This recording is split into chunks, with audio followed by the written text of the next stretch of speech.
This is just an update of the gardens along the back side of the house. And it might be a little spastic because I'll probably have to slap mosquitoes while I go through. Over here, it looks like the Ring of Fire rose might actually bloom soon if the Japanese beetles don't get to it. They have been destroying everything. And this is just the back side under the 2 back bedroom windows where I am experimenting with maybe putting some hydrangeas in here. I have the hydrangeas and I kind of just plunked them there and decided I rather like how they look here. So I might be getting those in pretty soon. There's a few different varieties. There's a strawberry vanilla, there's a little lime, there's a flowerful. Behind those is a buddleia that I also think might go in here if it doesn't overwhelm. The 2 Iceberg Alley pussy willows are in there, and then the Dancing in the Dark rose is on the far right end. And Wella has joined us. Hello, Wella. How are you? So swinging from there, we go over to the blue garden, which isn't very blue. It's really a purple garden, but every plant that said it was blue this or blue that or blue the other is purple, purple, purple. But all the herbs are doing very well, and everybody could stand a good haircut, but I'm just letting them go wild.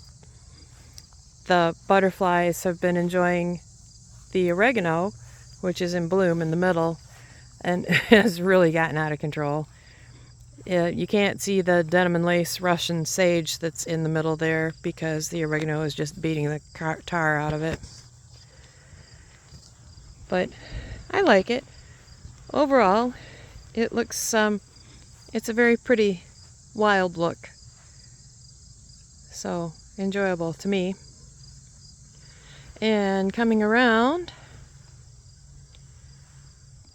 we visit the little dog memorial, which the echinaceas are very pretty right now.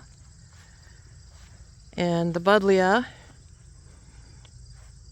is tall and blooming very nicely. There's several heucheras in there, a tick seed, clover.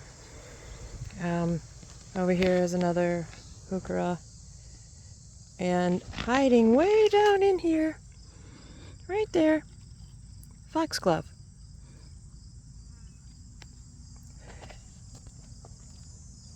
Happy to see it. I didn't think it was going to make it. I didn't know if I'd gotten enough seeds in to get one out of there or not. So following on around, as we head this way, the strawberries are losing their minds. They are trying to crawl out of the crate. There's a runner, a couple of runners headed down to the ground. I've pulled some of the berries out so that they'll ripen without rotting underneath. That is a 9-bark I need to get in the ground. I haven't figured out where it's going yet. And in here is the kohlrabi, which has been very well tasted. As you can see, it looks like it got caught with birdshot. And that was supposed to be a cauliflower, and also something has found it quite delicious. The raspberries I had to prune back today because they were starting to get a little aggressive. The tomatoes, holy cow, all of a sudden the tomatoes are enormous. And on the back side, these are a couple little partial shade plants. I can't remember what they're called. Japanese purus. Anyhow, they need to be not out in the bright sun, so I'm waiting until I do a little bit more work around here to figure out where they're going. In here, are my beans, which are doing very well. I've had several handfuls of fresh beans that I've just chowed on the spot.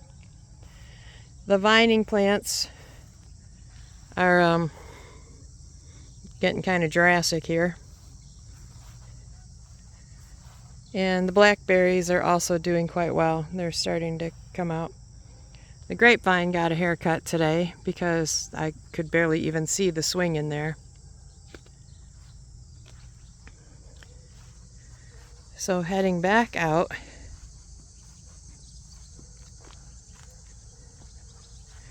I'll take you to the north side, and I planted a spirea. That little nearly dead thing there is a spirea that got burnt, pretty burnt during a dry spell. It does still have some green on it, so I plunked it in the ground, and all I can do is cross my fingers and hope. The dappled willow,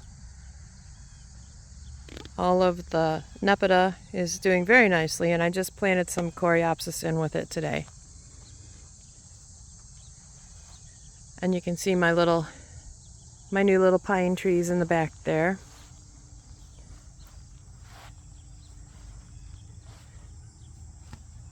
These I think were Veronica. I can't remember what I put in, and a couple sedums behind them. Some ice plants.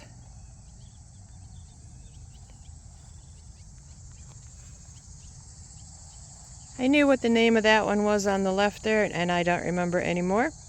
And the one on the right is lobelia, a scarlet something or another lobelia. And then I planted more echinaceas in here, hoping this area will fill out. There's my other little pine tree. And here is a new little buddleia I put in. And 3 hibiscus. They all have dark foliage, and I love the dark foliage. And the 2 on the ends are the same. And the one in the middle has, you can kind of see the little dead blossom there. It's a soft pink blossom. But they're all really, really large, dinner plate sized blossoms, usually. That one's more like a salad plate. And then there's another spirea in the background next to the dead apple tree. And then there's the white-ish garden with the new plants in there. The rose is still holding its own. It had some black spot. I don't know. It was a sale rose, and if it makes it, I will be impressed.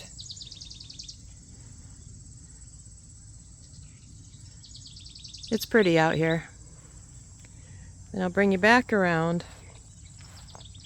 You can kind of get a little better overview of the whole area, that whole row. That was in a swale that was caused when the area got plowed up and it never got rototilled. And I was tired of trying to drive my lawnmower through that swale, so I planted it.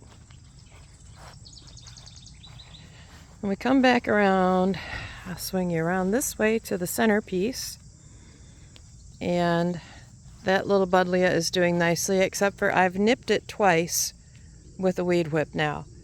And so I've taken the little nippings and I've stuffed them in the ground.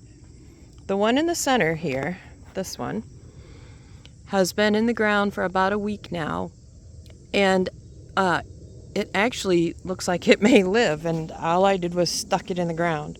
The other 2, I don't know. Those are today's fresh boo-boos. We'll see.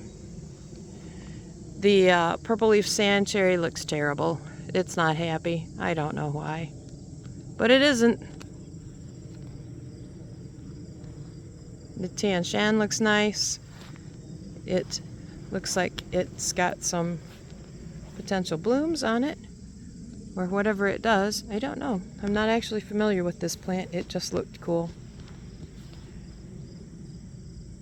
My eclipse hydrangea that is finally growing back after something ate the leaves out of the center of it. The two liriope that I'm going to plant, I want to put a pond in, and I think those are going to go around it. And then the carex grasses are going to go too. And then there are a couple of river birches waiting to be put in the ground. I'm going to have to get to them fairly soon because I really don't want to lose them. I've always wanted a river birch. These are the surviving petunias. Something decided to come along and simply nip off all my petunias. See the empty pot behind the hostas there? That was full of these petunias, and you can see the carnage in there. It didn't eat anything, it just cut all of the stems off. I don't know. When we come back around, the two lace elderberries, black lace and lemony lace.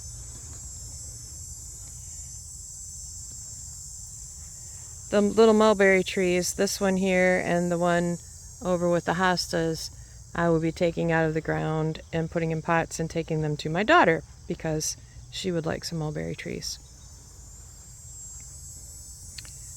And the Boom Chocolata geranium is just tall. It's tall. It looks good. And the other little geranium is apparently more of a creeper. But they both look happy. And then there's my blueberry bush, the one there and the other one there inside the cone. And the Japanese maple in the background. And the final parting shot is over here to Wella.